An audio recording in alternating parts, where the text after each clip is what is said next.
I'm Halima Cassell. We're here today in my studio whilst I'm carving one of the pieces for my installation, Virtues of Unity. Growing up in Manchester, I was always called like a foreigner or immigrant. And then in my 30s, going back to Pakistan, when I was giving a talk at the university, they always introduced me Halima Cassell, a foreigner from England. And when I questioned the lecturer about this, and he goes, well, you live and work and you've been brought up in England, your family are from there, so you're English, you're British. And it's the first time I questioned my belonging in that way. And that's how this whole installation started. Since then, as the installation's been growing, people have also connected in the same way. Even though they've been living in the country for many years, I've never felt like they belonged. And it was really important to me with this idea of connection of being a migrating species. We've always travelled, we've always migrated to different places. You know, we might have different religions or different cultural backgrounds or different social upbringings and status, but what really defines us as one is our DNA. For me, Virtues of Unity, this idea that we come from the earth and we all eventually go back to the same earth and become clay.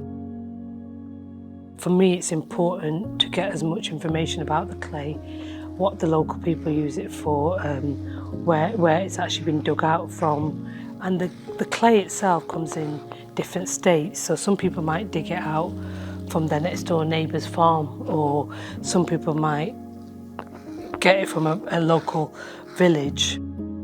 A lot of the clays have lovely stories, like this bag of clay from Cuba. It was full of donkey hair and plastic and all sorts, and it was lovely because she carried it through the airport and through customs and everywhere on her hip. You know, it was beautifully formed with her impression of her hip. All the designs that I do for each individual piece is mapped down in this book. It's just got all the information and anything what comes with the packaging. So this clay's from UAE. It's kindly gifted by a lady called Ruth, and actually dug this clay out herself. It was lovely to work with and it's quite textured as well. The white residue is probably a chemical what's coming out of the clay. I mean, you never know what happens with the clay because I try and use it as it comes. All the clays fire at different temperatures.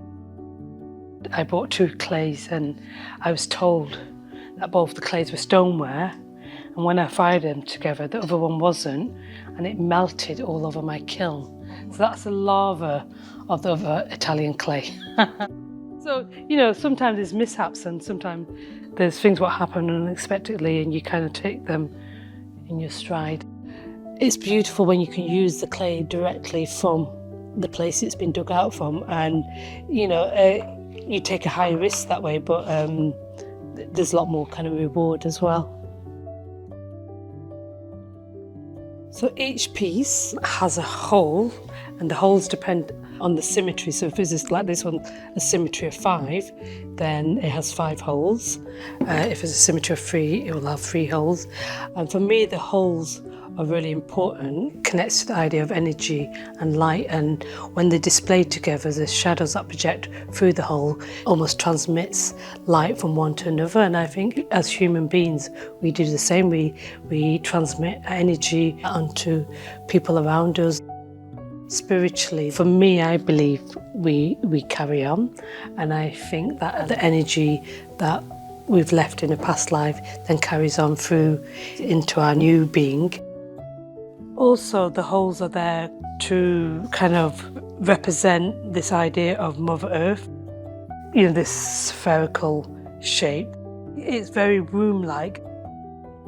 At the onset of the installation, I was pregnant with my first child, and this idea of Mother Earth or giving birth was really important to me. Each piece is named after a virtue, and for me, regardless of religion or culture or status or, our background, our social background that we come from. One thing that we have, which is natural to us, is our virtues, of kindness, of giving, of caring. It's something that is innate in us as a race. Sometimes with the naming, I name it because of the relationship with the country. And other times, the person who's gifted the clay might have an idea of what virtue they would like. As a species, we have this automatic response to care for someone, to feel for someone, to consider someone, to be patient with someone. And these are all virtues that make us human. In Christianity, there's the main 10 virtues, but there's loads of virtues. If you look at Muslim virtues, Jewish virtues, Hindu or Sikh, the main core of everything we do is having a sense of connection, of caring and giving and looking after each other and respecting each other.